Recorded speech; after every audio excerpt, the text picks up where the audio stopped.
Red green online present. BNP অন্য কিছু চায় না, বিএনপির পিছনে বা বিএনপির সামনে অন্য কিছু বলে লাভ নাই। বিএনপি জনগণের রায় চায়, জনগণ কি চায় আমরা সেই জনগণের সাথে আছি, আমরা জনগণের রায়ের উপরে নির্ভরশীল করি। তো সেই কারণেই আজকের এই শুধু সংক্ষেপে এটাই বলবো যে আজকে যে পরিবেশটা ফিরে আসছে, আজকে যে উন্মুক্ত একটা বাতাস বইতেছে, এই বাতাসে যাতে আবার কোনো ব্যারিকেড না আসে, সেটার জন্যই আজকে এই সরকারকেও বলবো এবং আজকে চলমান আন্দোলনে যারা অংশগ্রহণ করেছিলেন তাদেরকে বলবো, আজকে যে সমস্ত লেখক দীর্ঘদিন মন খুলে লিখতে পারে নাই, আজকের এইখানে আসতে পারে না, আমরা আসতে পারি নাই, কাজে সেই পরিবেশটা যাতে নষ্ট না হয় আমরা এটাই চাই।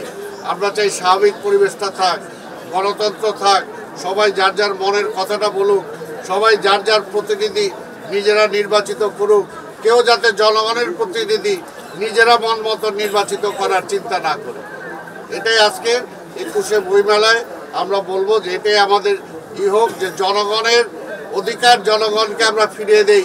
এই 21শে যাতে এটাই আমাদের মূল চেতনা হয়, যে কারণে 52-র সে ভাষা আন্দোলন হয়েছিল একই চেতনা নিয়ে, যে জনগণের মুখের ভাষা কেড়ে দিতে চেয়েছিল, এরপরে জনগণের অধিকার কেড়ে দিতে চেয়েছিল।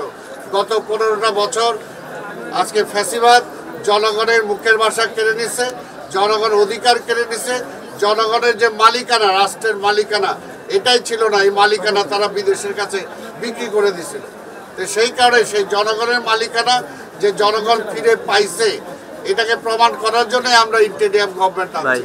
তাই আমরা বিশ্বাস করি বর্তমান সরকার প্রধান ইনু সাহেব নিরপেক্ষ থাকবেন, তার যে উপদেষ্টা পরিষদ সেটাকে নিরপেক্ষ রেখে তারা নির্বাচন দেবেন।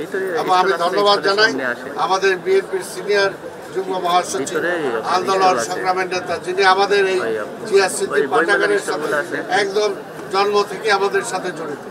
আজকেও যখন বলছে যে বাড়িতে আসতে হবে, এটা হিসাবে উদ্বোধন করতে হবে, উনি সাথে সাথে রাজি হয়ে গেছে। এই জন্য আমি আমাদের জিয়া সিদ্দিক পাঠাগারের সকল কর্মকর্তা, আমি এখানে সবার নামও বলতে পারলাম না, সবার পক্ষ থেকে আমি প্রধান অতিথিকে ধন্যবাদ জানাই। এবং আজকে পাঠক যারা আছেন তাদেরকে বলবো যে আজকে বই পড়তে হবে, জানতে হবে। এবং আজকে বাংলাদেশে যে মূল সংকটটা এখনও যেটা আছে, আমরা আসলে রাজনীতিটাকে রাজনীতিবিদদের হাতে ফিরাই দিতে ভয় পাচ্ছি। রাজনীতি যারা করবে তাদেরকে যদি কোথাও কোনো রুফল থাকে সেটা সংশোধন করে তারা সামনের দিকে এগিয়ে যাবে, কিন্তু রাজনীতি যদি ডিসাইড করে ব্রুকরেটরা, তাহলে তো সেটা রাজনীতিবিদ হবে না, রাজনীতি হবে না।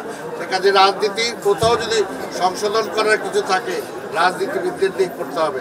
এবং আমাদের নেতা দেশনায়ক তারেক রহমান ইতিমধ্যেই তার কথা, তার বক্তৃতা, তার বিবৃতি, তার বিভিন্ন রাজনৈতিক সিদ্ধান্তের মধ্য দিয়ে তিনি প্রমাণ করেছেন বিএনপি কি চায়, তিনি কি চান।